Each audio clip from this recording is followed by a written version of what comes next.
जय गुरु जी, शुक्राना गुरु जी की प्यारी प्यारी संगत जी को जय गुरु जी। संगत जी, जैसे कि हम डेली श्री शिव महापुराण पढ़ रहे हैं, आज हम पढ़ेंगे कि भगवान जब विवाह के लिए गए थे और जब वह द्वार पर पहुंचे तो माता मैना जी को बड़ी उत्सुकता हुई कि वह पार्वती जी के पति को देखें।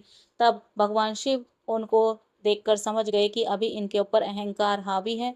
तो उन्होंने उनके अहंकार को दूर करने के लिए अपने आप को कुरूप रूप में उनके सामने प्रस्तुत किया, जिससे कि मैना जी इतनी दुखी हो गई कि उन्होंने पार्वती जी को शिव जी को देने से ही मना कर दिया। बड़ा ही प्यारा प्रसंग। चलिए शुरुआत करते हैं। जय गुरु जी, शुक्राना गुरु जी, हर हर महादेव। 36वां अध्याय। सप्त ऋषियों के वचन। ब्रह्मा जी बोले, वशिष्ठ जी के ऐसे वचनों को सुनकर हिमालय को बड़ा आश्चर्य हुआ। वह अपनी स्त्री तथा अन्य गणों सहित आश्चर्यचकित होता हुआ अन्य सब पर्वतों से बोला, हे गिरिराज, हे सह, हे गंधमार्दन, हे मंदर, मैनाक, विंध्य, हमारे वचन सुनो सब। जब वशिष्ठ जी ऐसा कहते हैं तब हमारा ही कार्य क्या है। मैं तो यह सोचता हूँ कि अब आप लोग जो निर्णय करें वही ठीक है। तब सुमेरु आदि पर्वतों ने कहा, इस पर तो बहुत कुछ विचार हो चुका है। जब पार्वती शिव के निमित्त ही अवतरित हुई है तब उन्हें शिव जी को ही देना चाहिए। फिर जब इसने रुद्र की आराधना की और रुद्र ने स्वीकार भी कर लिया है, तब तो और कुछ कहना ही नहीं है। सुमेरु आदि पर्वतों के ऐसे वचन सुनकर हिमालय बहुत प्रसन्न हुए और पार्वती तो अपने मन में हंसने लगी। अरुंधति अलग ही उनके वचनों और अनेक इतिहासों द्वारा मैना का बोधन कर रही थी। उसे समझकर मैना बहुत प्रसन्न हुई और अरुंधति तथा हिमालय को एक साथ भोजन कराकर उन्होंने भी स्वयं भोजन किया। ज्ञानी शैलराज ने सब मुनियों की अच्छी सेवा की। मुनियों के समझाने से उनका विस्मय दूर हुआ। शैलराज ने पार्वती को भूषणों से सज्जित कर ऋषियों की गोद में बिठाया और कहा कि आप लोगों की प्रेरणा से अब से अवश्य ही शंकर जी को दूंगा। ऋषियों ने कहा, अवश्य। शंकर ग्रहिता, आप दाता और देवी पार्वती भिक्षा है, फिर इससे अधिक उत्तमता और की है। ऐसा कहकर ऋषियों ने पार्वती जी को आशीर्वाद दिया कि तू शिव के लिए सुखदायी हो, तेरा कल्याण हो, तुझ में गुण वृद्धि हो। यह कहकर हिमालय को विश्वास देने के लिए मुनियों ने उनके हाथ में कुछ पुष्प और फल दिए। उधर सुंदर अरुंधति ने परम सती मैना को शिव के गुणों से लुभाया। ऋषियों ने हल्दी और कुमकुम से हिमालय की दाढ़ी और मूछें मार्जित की। लौकिक आचार पूर्वक सभी मांगलिक कृत्य हुए। चौथे दिन की उत्तम लग्न मानी गई। ऐसा निश्चय कर सप्त ऋषिगण शिव जी के पास गए। हिमालय और मैना को समझाने वाली अपनी सब कलाएं प्रकट की और शिवजी जी से उनकी बहुत सी स्तुति की कर कहने लगे कि अब इस प्रकार वे दोनों हिमालय और मैना समझ गए हैं, इसमें कुछ भी संदेह नहीं है। हिमालय ने वचन दे दिया है, अब वह पलट नहीं सकता। अब आप अपने गणों को साथ ले विवाह के लिए जाइए। हे देव, अब आप शीघ्र ही अपने विवाह के लिए हिमालय के घर चलिए और यथोक्त पार्वती के साथ विवाह कर पुत्र उत्पन्न कीजिए। यह सुनकर शंकर जी लोकाचार की गति से हंसकर बोले कि मैंने तो ना कभी विवाह देखा है और ना सुना है।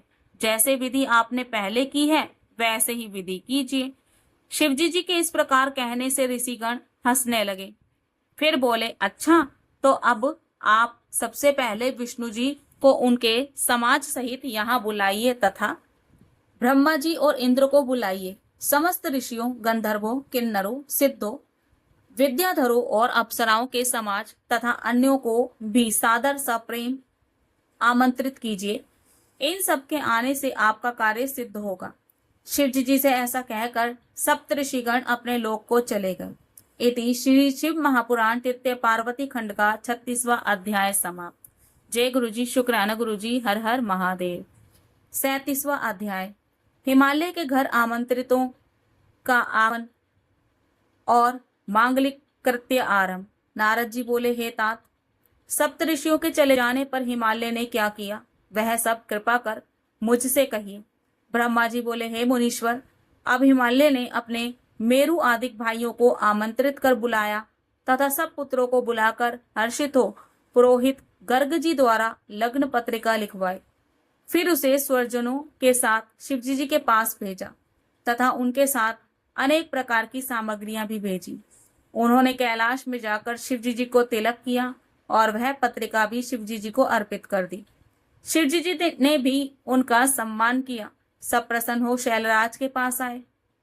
शैलराज को बड़ी प्रसन्नता हुई। फिर हिमालय ने प्रसन्न हो अपने उन सब बंधुओं को न्योता भेजा जो उनके देश में स्थित थे। फिर शैलराज ने बहुत सा स्वर्ण संग्रह कराया और विवाह के योग्य सब सामग्रियां एकत्र की। चावल, चूरा, गुड़ और लवण एकत्र कराकर दूध, घृत और दधी की बावलियां भरवा दी। बहुत सा पिसा हुआ धान्य एकत्र करा के ढेर का ढेर लड्डू एकत्रित कराए। पूड़ी, कचौड़ी और शंकरा इकट्ठा किया। अमृत से इच्छू रस की बावड़ी भरवा दी। मक्खन और आंसुओं की भी बावड़ी भरवा दी तथा अत्यंत स्वादिष्ट पकवानों के ढेर लगवा दिए। फिर बहुत से अमूल्य वस्त्र और सभी प्रकार के अभिलक्षित व्यंजन तैयार कराए। अनेकों प्रकार के रत्न और मणि तथा सुवर्ण और चांदी के गहने तथा अन्य भी बहुत सी आवश्यक सामग्रियां प्रस्तुत। फिर एक मंगलदायक दिन में गिरिराज ने मंगलाचार प्रारंभ किया और पर्वतों की स्त्रियां पार्वती का श्रृंगार संस्कार करने लगी। नागरिक ब्राह्मणों की स्त्रियों ने लोकाचार किया। सुंदर मांगलिक उत्सव आरंभ हुआ। हिमालय ने प्रसन्न हो मंगलाचार किया। सबको शिवजी जी के आगमन की उत्कंठा होने लगी। आमंत्रित बंधुओं का समाज जुड़ गया। अपनी स्त्रियों और पुत्रों सहित हिमालय के घर आए। सभी अनेकों प्रकार के वस्त्राभूषणों से युक्त थे। वे सभी अनेक पर्वत अपनी स्त्रियों और प्रजातिकों सहित बहुत सा मणि रत्न लेकर शिवाशिव का विवाह देखने हिमालय के घर आए। शोण भद्रादिक सभी नद और अनेक नालों से युक्त सभी नदियां अपना दिव्य रूप धारण कर शिवजी जी का विवाह देखने आई। गोदावरी, यमुना, ब्रह्मपुत्र, त्रिवेणी शिवजी जी का विवाह देखने हिमालय के घर आई। गंगा तो महाप्रसन्न हो अनेकों प्रकार के आभूषण धारण कर अपने दिव्य रूप से हिमालय के घर आई। नम्रदा, महाकोदा, सरिद्वारा, रुद्रकन्या ये सभी नदियां बड़े प्रेम से शिवाशिव का विवाह देखने आई। इनके आगमन से हिमालय की दिव्य पुरी व्याप्त हो गई। ध्वजा और तोरणों से महा उत्सव होने लगा। हिमालय ने यथा योग्य उत्तम स्थान देकर सबको संतुष्ट किया। इति श्री शिव महापुराण तृतीय पार्वती खंड का 37वां अध्याय समाप्त। जय गुरु जी, शुक्राना गुरु जी, हर हर महादेव। 38वां अध्याय विश्वकर्मा द्वारा हिमालय के घर की कृतम रचना। ब्रह्मा जी बोले, हे मुनि सत्तम, इस प्रकार उस परमानंद महोत्सव को आरंभ करने के पूर्व हिमालय ने अपने सारे नगर को अच्छी तरह सजाया। सभी मार्गों सहित राज्य मार्ग तथा संपूर्ण राज सदन की सुंदर सजावट की गई। विश्वकर्मा को बुलाकर हिमालय ने सुंदर ब्याह मंडप की रचना कराई। अनेक लक्षणों से आश्चर्य युक्त 10,000 योजन चौड़ा वितान बनाया, जो स्थावर जंगम सभी के लिए बड़ा ही मनोहर था और जिसमें अनेक प्रकार के चमकृत वस्तुएं लगी हुई थी। स्थावर की रचना ने जंगम को और जंगम की रचना ने स्थावर को जीत लिया था। इसी प्रकार जल की रचना ने भूमि को और भूमि की रचना ने जल को जीत लिया था। कहीं कृतम सिंह, कहीं सारसों की पंक्ति और कहीं कृतम मोर बने हुए थे। कहीं स्त्रियां पुरुषों के साथ नृत्य करती थीं और इस प्रकार वह सभी कृतिमत दर्शकों का मन आकर्षित करता था। विश्वकर्मा की उस मोहक रचना ने सबको मोह लिया। उसने बड़े ही अद्भुत, सुंदर, कांतिमान और सुखदायक बड़े ही सुंदर मंच बनाए। क्षण भर में ही विश्वकर्मा ने स्वयंभू के निवास के लिए बड़े ही दीप्तिमान और अद्भुत 7 लोक बनाए। इसी प्रकार विष्णु के लिए बैकुंठ नामक स्थान और उनके लिए भी एक परम अद्भुत घर का विश्वकर्मा ने ऐसा निर्माण किया जिसमें सभी प्रकार के ऐश्वर्य विद्यमान थे। फिर लोकपालों के लिए सुंदर घर और बड़े प्रेम से सभी प्रकार की दिव्य अद्भुत रचनाएं की। देवताओं के क्रम से सभी के लिए सुंदर घरों का निर्माण किया। शिवजी जी के संतोष के लिए विश्वकर्मा ने क्षण भर में ही अलग एक सुंदर और अनुपम स्थान की रचना की। इस प्रकार की सभी लौकिक रचनाएं कराकर हिमालय शिव गमन की प्रतीक्षा करने लगा। हे नारद, यह मैंने तुमसे हिमालय के घर का वृतांत कहा। अब कहो, इसके आगे क्या सुनना चाहते हो। इति श्री शिव महापुराण तृतीय पार्वती खंड का 38वां अध्याय समाप्त। जय गुरु जी, शुक्राना गुरु जी, हर हर महादेव। 39वां अध्याय देवागमन एवं देवकृत वर्णन। नारद जी बोले, हे तात, हे महाभाग, हे करुणानिधे, आपको नमस्कार है जो कि आपने मुझे ये अद्भुत कथा सुनाई है। हे विष्णु शिष्य, अब मैं आपसे सर्व पाप नाशक शिवजी जी के मंगल विवाह को सुनना चाहता हूँ। कृपया कर आप कहिए कि शंकर जी ने विवाह की पत्री पाकर क्या किया। परमात्मा शंकर जी की इस कथा को मुझे सुनाइए। ब्रह्मा जी बोले, हे वत्स, सुनो। शंकर जी उस लग्न पत्रिका को पाकर हंसने लगे और उसे लाने वाले मुनियों का सम्मान कर बोले, आप लोगों ने यह अच्छा कार्य किया है। मैंने इस विवाह को स्वीकार किया। अब आप लोग भी मेरे विवाह में अवश्य आवें। यह सुन ऋषिगण प्रसन्न हो अपने लोक को चले गए और लीलाधारी प्रभु ने, हे मुनि, तुमको स्मरण किया। तुम शीघ्र ही वहां पहुंचे और बार बार जय शब्द करते हुए तुमने शिवजी जी की बड़ी स्तुति की तथा आज्ञा मांगी।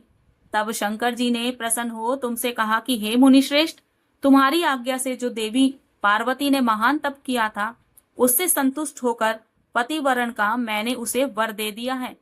अब भक्तिवश उससे विवाह करूंगा। आज के 7वें दिन विवाह है। मुझे लौकिक गति का अनुसरण कर एक महान उत्सव करना है। शंकर जी के इस वचन को सुन कर नारद जी बोले, हे प्रभु, आप तो भक्तों के वश में रहने वाले व्रती हैं। पार्वती के मन की अभिलाषा पूर्ण कर आपने यह अच्छा ही किया। अब मेरे योग्य जो कार्य हो वह बतलाइए। हे मुनीश्वर, जब तुमने ऐसा कहा तब भक्त वत्सल शंकर जी आदर पूर्वक तुमसे बोले कि हे मुने, अब तुम मेरी आज्ञा से विष्णु आदि सब देवताओं, मुनियों, रिद्धों तथा अन्य महात्माओं को न्योता दे आओ और यह कह आओ कि वे अपनी स्त्री, पुत्र और गणों सहित उत्साह पूर्वक मेरे विवाह में आवें। जो मेरे इस विवाह में नहीं आवेंगे, मैं उन्हें अपना नहीं मानूंगा। हे मुने, तुम तो शंकर प्रिय थे ही। शिवजी जी की आज्ञा शिरोधाई कर तुम शीघ्र ही सबको न्योता दे आए। शिवजी जी सबके आगमन की प्रतीक्षा करते हुए वहां स्थिर रहे और उनके गण प्रसन्नता पूर्वक चारों ओर नृत्य करने लगे। इसी समय अपनी स्त्री और गणों सहित विष्णु जी और मैं भी कैलाश पहुंचा। शिवजी जी को नमस्कार कर प्रसन्नता व्यक्त की और आज्ञा ले स्थिर हुआ। इंद्रादिक भी अपनी स्त्री, परिवारों और गणों सहित वहां आकर उपस्थित हुए। सभी आमंत्रित मुनि, नाग, सिद्ध तथा अन्य लोग भी वहां आ पहुंचे। शंकर जी ने प्रेम पूर्वक सबका पृथक पृथक यथोचित सम्मान किया। सभी देवताओं के स्थान में विविध नृत्य होने लगे और उस प्रकार कैलाश पर विचित्र उत्सव आरंभ हो गया। शिवाज्ञा और मेरी प्रेरणा से यह शिवजी जी का कार्य है, ऐसा विचार कर सभी शंकर जी की सेवा करने लगे। उस समय सातों माताएं प्रसन्न हो शंकर भगवान का यथोयोग्य दूल्हा वेश बनाने लगी। शिवजी जी का वेश तो संभवतः सुंदर था और सजावट करने पर तो और भी सुंदर हो गया। सिर पर मुकुट के ऊपर चंद्रमा तथा तिलक के स्थान में सुंदर तीसरा नेत्र शोभित हुआ। दोनों कानों पर 2 सर्प कर्णभूषण बने तथा नाना रत्नों से युक्त उनके कुंडल तथा अन्य अंगों में सर्पों के अंगाभरण और सभी रत्न शोभित थे। गज चर्म का दुकूल तथा चंदनादि से उत्पन्न एक प्रकार का अंगराज हो गया था। इस प्रकार भगवान शंकर का वह सुंदर रूप वर्णन नहीं किया जाता, क्योंकि वे तो साक्षात ईश्वर ही थे। उन्होंने सभी ऐश्वर्य धारण किए थे। तब उनको इस प्रकार सज्जित हुआ देख देव पक्ष के दानवों, नागों और अप्सराओं ने आकर शंकर जी से प्रसन्नता पूर्वक यह कहा कि हे महेश्वर, अब आप विवाह के लिए गमन कीजिए। और पार्वती सहित हम पर कृपा कीजिए। विष्णु जी ने भी कहा कि हे प्रभु, अब आप ग्रह सूत्र की विधि से पार्वती के साथ विवाह करने योग्य हो गए हैं। इस रीति से विवाह करने से आपकी यही रीति लोक में विख्यात होगी। हे नाथ, अब मंडप की स्थापना कर नंदी मुख श्राद्ध कीजिए और कुल परंपरा के अनुसार सब कुछ प्रेम पूर्वक लोक में अपना यश स्थापित कीजिए। विष्णु जी के आदेशानुसार शिव जी ने सभी विधियां संपन्न की।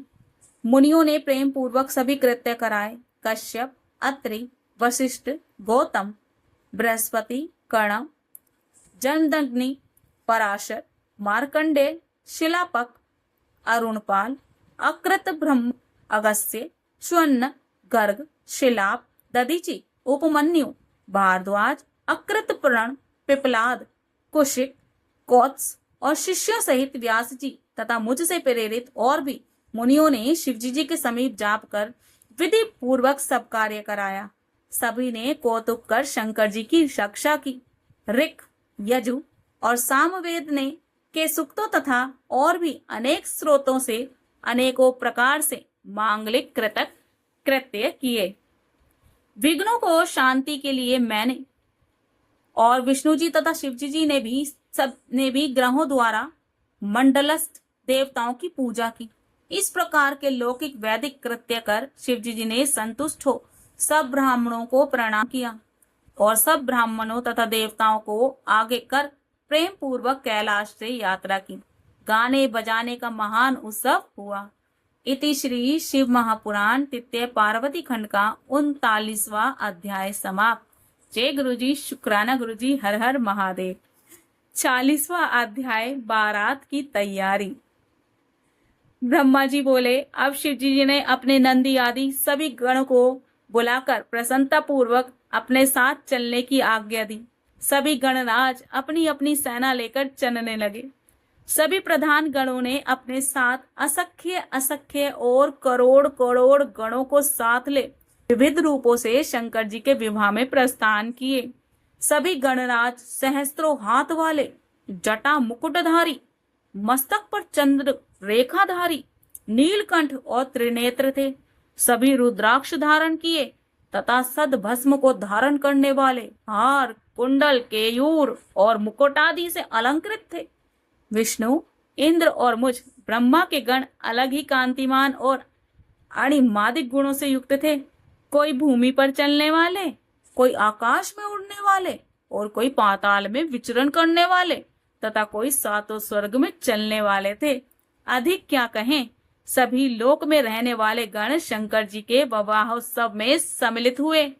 इस प्रकार सब गणों से युक्त शंकर भगवान अपने विवाह के लिए हिमालय नगर में जा पहुंचे। तब उनको वहां पहुंचा हुआ जानकर शत्रुओं को भयभीत करने वाली चंडी, रुद्र की भगिनी, प्रसन्न होकर संप्रेम वहां आई। प्रेत उसके आसन थे तथा सर्पों के भूषणों से भूषित सिर पर महाकांतिमान सुवर्ण के कलश को धारण किए हुई थी। उसने अपने करोड़ों गणों के साथ वहां आकर प्रीति पूर्वक कौतूहल और उपद्रव करना आरंभ कर दिया। उनके पीछे रुद्र के 11 करोड़ प्रिय गण डमरू और भैरी तथा शंखों के शब्द कर रहे थे, जिससे तीनों लोग व्याकुल हो गए। दुदुम्बी के शब्दों से और भी कोलाहल होने लगा, जिससे सारा अमंगल दूर होकर सारा जगत मंगल रूप हो गया। उन सबके पीछे सब देवता उत्साहित होकर चलते थे। उनके पीछे लोकपालों और सिद्धों का समुदाय था तथा सबके मध्य में बड़ा विशाल छत्र धारण किए अपने गणों सहित भगवान विष्णु गरुड़ पर शोभायमान हो रहे थे। वेदों तथा शास्त्रों से मूर्तिमान मैं भी उस मार्ग में शोभित हुआ। इंद्र भी अपने गणों सहित ऐरावत पर आरूढ़ नाना प्रकार के आभूषणों से युक्त शोभित थे।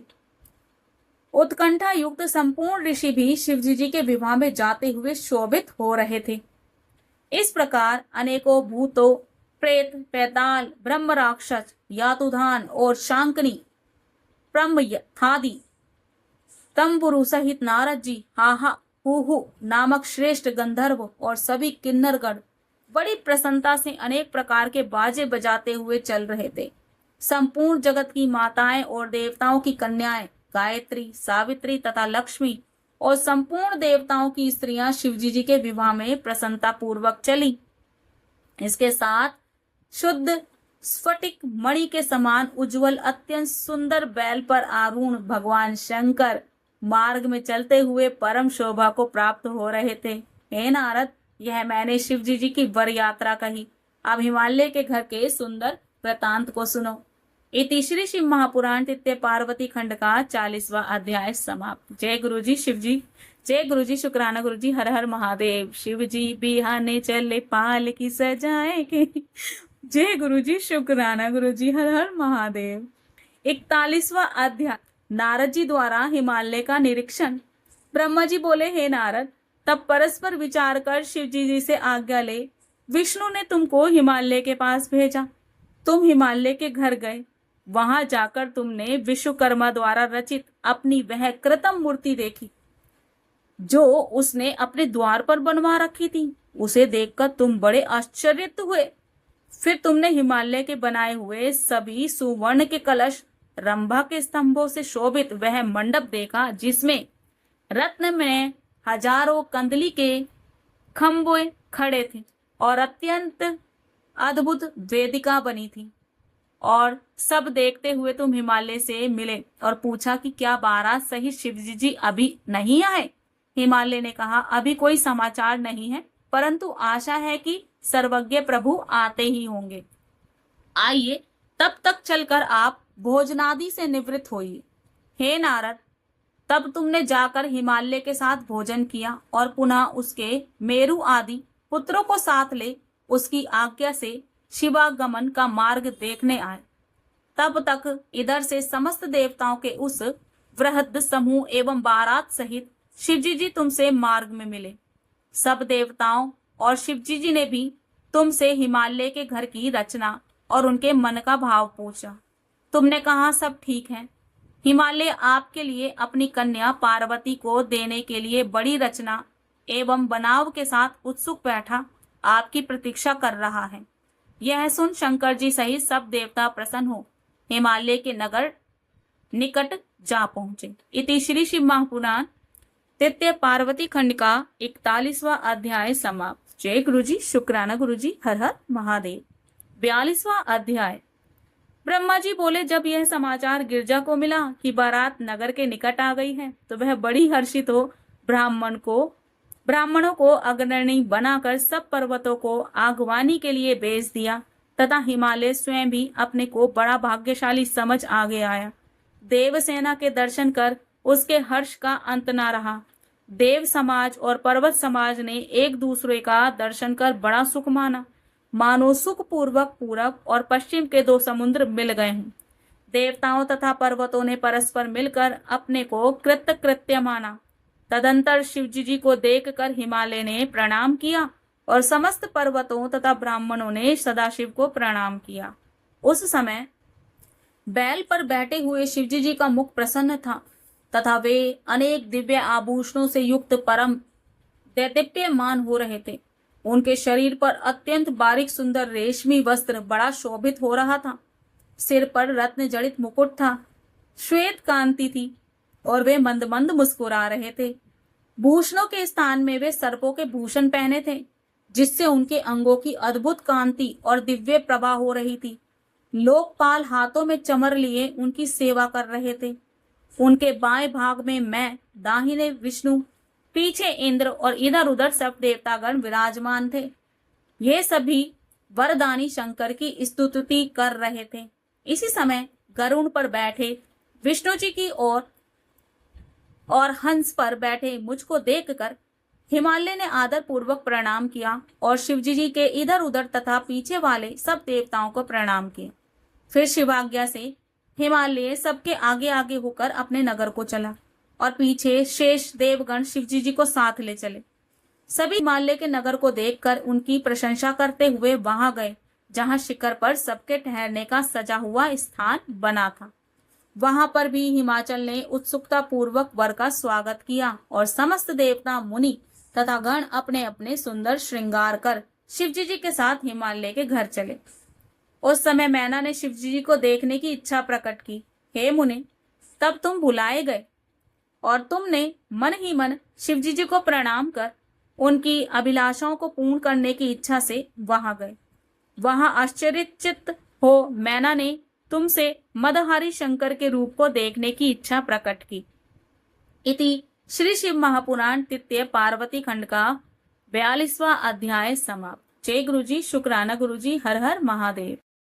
संगत जी, कल हम पढ़ेंगे कि मैना के ऊपर जब अहंकार आया कि इतने सुंदर सुंदर जिसके गण हैं वो कितने सुंदर होंगे, उनके स्वामी भगवान शंकर कितने सुंदर लग रहे होंगे।